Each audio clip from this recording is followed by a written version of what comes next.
أهلا بكل رجل من أقصى المدينة انضم لينا في خيرات وادي سعال. أنت مش متابع، أنت شريك في الرحلة.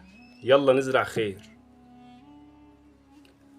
الفيديو ده هو أول حلقة من سلسلة سريعة هنتكلم فيها عن كل تجمع من تجمعات سيناء، موقعه، المسافة، الملوحة، وأنسب الزراعات، عشان تبقى شايف الصورة كاملة قبل ما تاخد القرار.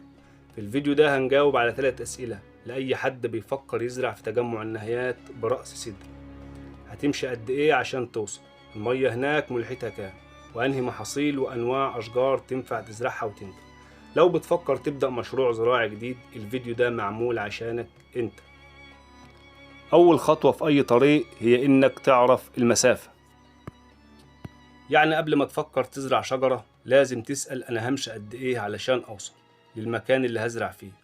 النهاردة هنتكلم عن تجمع النهايات في رأس سدر، وهنجاوب على سؤال بسيط لكنه مهم جدا: أنا هسافر قد إيه علشان أوصل؟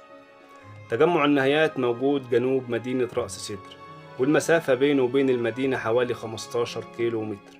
يعني بالعربية تقدر توصل من المدينة للتجمع في ربع ساعة تقريبا، والطريق شغالين عليه وبيتم تطويره من جهة المحافظة. طيب، لو قلنا هتبدأ رحلتك من القاهرة، المعادلة بسيطة وسهلة. من القاهرة إلى رأس سدر 210 كيلو متر، ومن رأس سدر إلى تجمع النهايات 15 كيلو متر، المجموع 225 كيلو متر. يعني أي حد يقدر يحسب المسافة من مكانه للقاهرة ويضيف عليهم 225 كيلو متر، كده أنت بتكون في تجمع النهايات لو نقطة انطلاقك القاهرة. طب حبايبنا في الإسماعيلية، لو انت من الإسماعيلية وبتسأل، من الإسماعيلية رأس سدر حوالي 170 كيلو متر، ومن رأس سدر لتجمع النهايات 15 كيلو متر، الإجمالي 185 كيلو متر. يعني توصل بالعربية في حوالي ساعتين على مهلك. طب وحبايبنا في الصعيد مش عايزين ننساهم، أهالينا في الصعيد أقرب نقطة انطلاق ليهم هي طريق الجيش بني سويف الزعفرانة، ومن هناك يكملوا على الطريق الساحلي لحد رأس سدر ومنها للتجمع. المعادلة سهلة، من بلدك لحد طريق الجيش ده حسب محافظتك. 170 كيلو متر من طريق الجيش للزعفرانة، 90 كيلو متر من الزعفرانة لرأس سدر، 15 كيلو من رأس سدر لتجمع النهايات. المعادلة باختصار: المسافة من بلدك إلى طريق الجيش زائد 275 كيلو متر تقريبا. أرض سينا مش بعيدة، هي بس مستنية اللي يجي يزرع، واللي ناوي الطريق مفتوح. احنا كده عرفنا الطريق وعرفنا المسافات، فاللي لسه مستبعد المشوار ممكن يقفل الفيديو دلوقتي بكل حب واحترام. انما اللي ناوي يروح ويزرع يكمل معانا، عشان في اللي جاي هنتكلم عن اهم الزراعات اللي تنجح في تجمع النهايات. درجة ملوحة المياه 1800 جزء في المليون. مياه متوسطة الملوحة تصلح للزراعة بأنظمة ري مناسبة زي التنقيط أو الرش. طيب هنزرع ايه في أرض النهايات؟ حسب توصيات مركز بحوث الصحراء، ودي جهة موثوقة، في تركيبات محصولية مقترحة على حسب نوع التربة ونسبة الملوحة. طب في الشتاء هنزرع ايه؟ ممكن نزرع القمح، الشعير، البرسيم، الفول البلدي.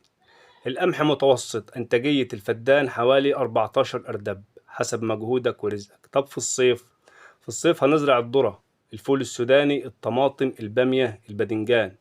الطماطم متوسط إنتاجية الفدان 4 طن. وفي كمان محاصيل صناعية مناسبة: البنجر، عباد الشمس، السمسم، الذرة الشامية. الأشجار المناسبة لتجمع النهايات، لا هو أنا ينفع أزرع أشجار في تجمع النهايات؟ أيوة ينفع. هنزرع الزيتون والتين والرمان والنخيل، ودي أنسب اختيارات الأشجار حسب طبيعة التربة وملوحة المياه، ودي توصيات علمية مش اجتهاد شخصي. الصورة اللي قدامك على الشاشة بتوضح طبقات التربة. التربة متماسكة، وده معناه إنها صالحة للاستصلاح، والأساس فيها قوي لبداية زراعة ناجحة. في حاجة مهمة عايز أقولك عليها، كنت حابب أتكلم مع حد من الناس اللي استلموا الأرض وبدأوا يزرعوا في تجمع النهايات، لكن الحقيقة إن المرحلة دي لسه تحت التجهيز، وإن شاء الله المرحلة التانية تكون فاتحة خير ويتم تشغيل التجمع بالكامل.